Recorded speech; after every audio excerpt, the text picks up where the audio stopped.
Hello everyone and welcome to the second lecture in the series. In this series, I'll be telling you about computational thinking and I'll explain it with the help of the tool Scratch. So let's begin. We'll begin by the concept of representation. In real life, humans have 5 fingers on which they can represent numbers 1 through 9. 1 through 5. But in real life, we use the digit system while writing, on which we have digits 0 through 9. But computers only have two digits, 0 and 1. Using these two digits only, they represent all the numbers which we use. So, what happens when you see this written in front of you?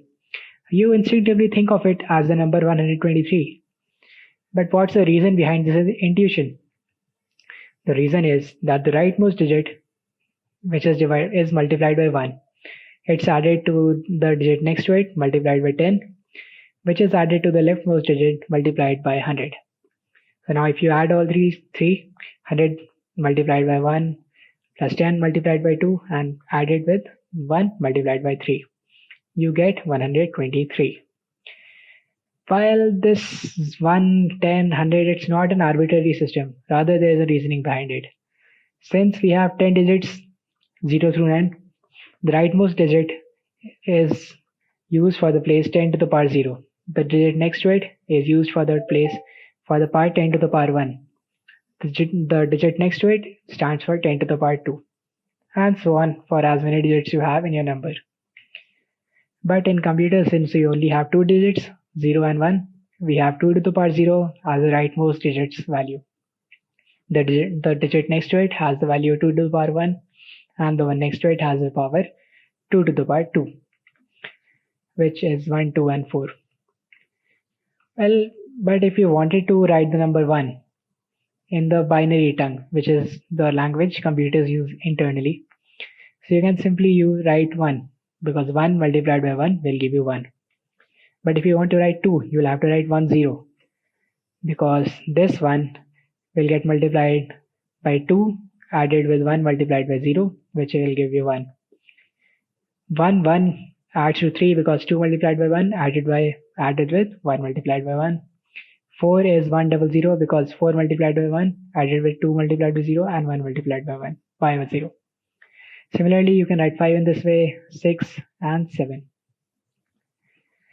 So in the binary language, the language which the computers use internally, each digit is referred to as a bit. Bit stands for binary digit. And with n bits, we can represent numbers up till 2 to the power n minus 1. As you saw here, we had 3 digits or 3 bits, and we were only able to represent numbers up till 7.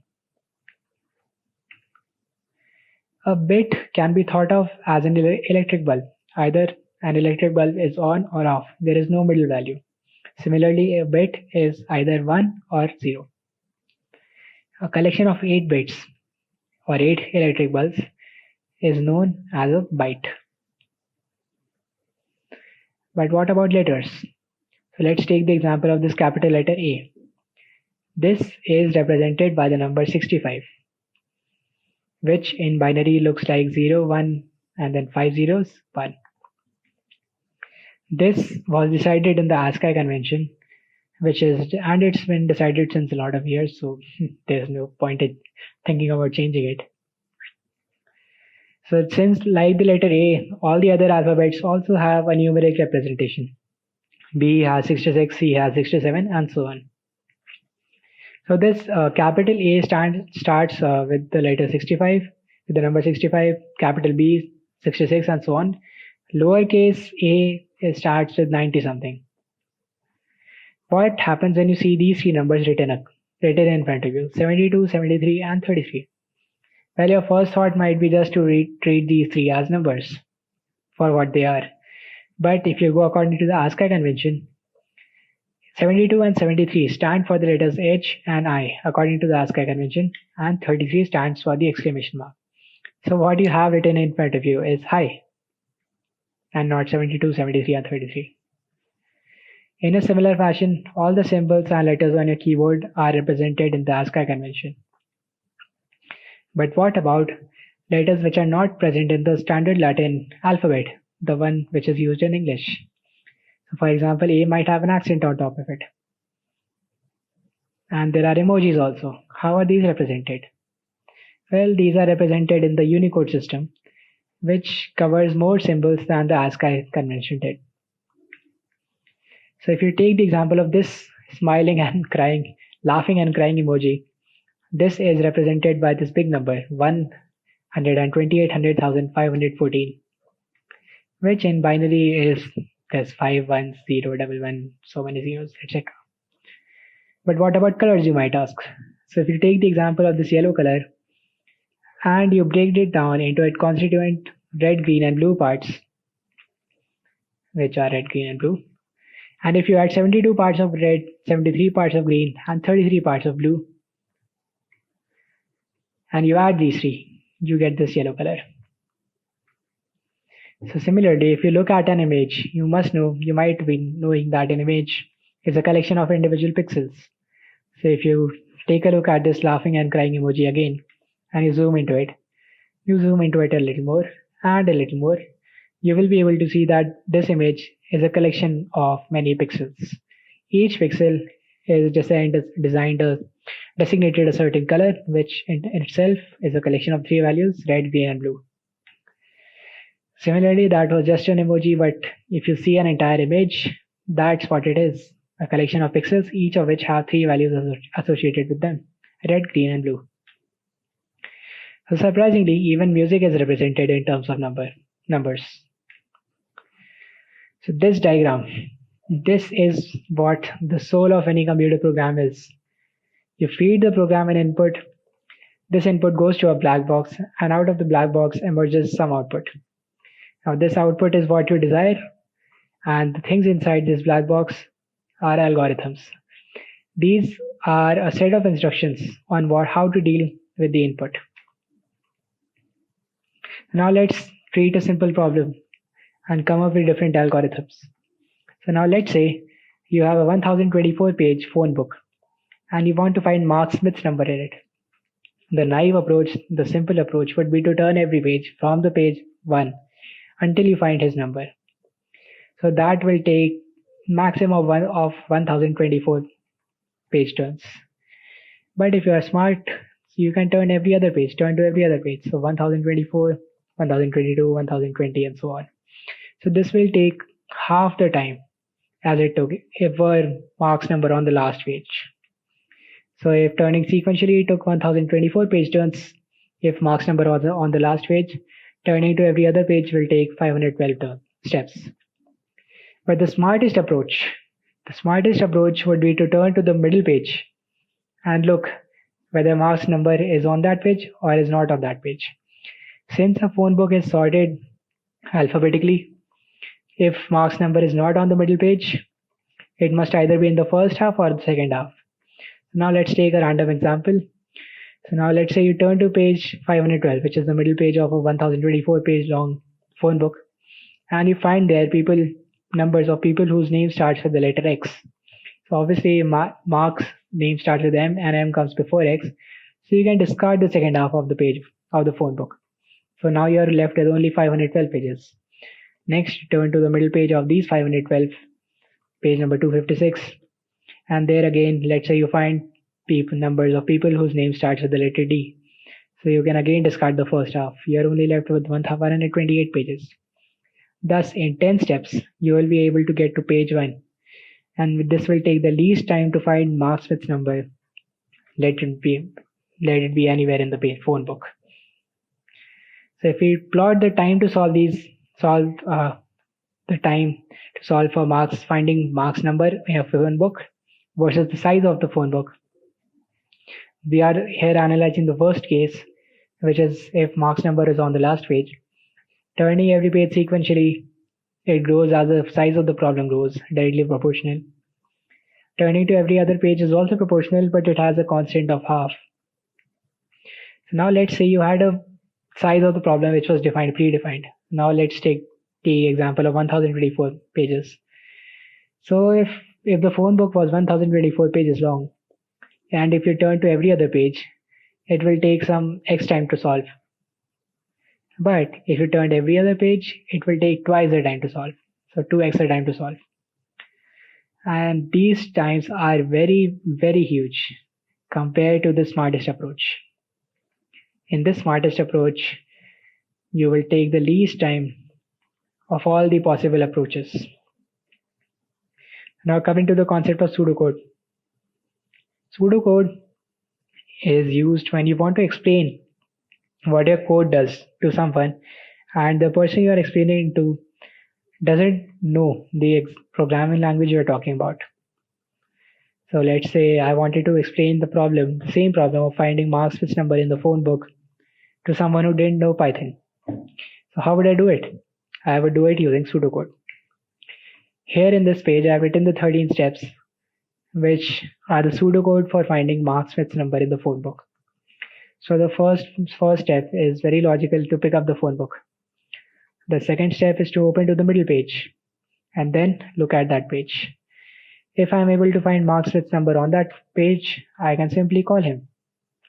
Otherwise, if I see that Mark Smith's number is in the first half, I can directly open to the first half of the book, to the middle page of the first half, and ignore the second half. Or if I see that Smith's number is in the second half, I can open to the middle page of the second half and ignore the first half. Else, if I find that Mark Smith's number is nowhere in the phone book, then I can simply quit the problem. So in this way, I'm not using a single word of Python, and so anyone who doesn't even know Python can understand my approach. Highlighted in yellow here are what are known as functions. These are actions you can take in order to solve your problem. Pick up, open to, look at, call, and open to.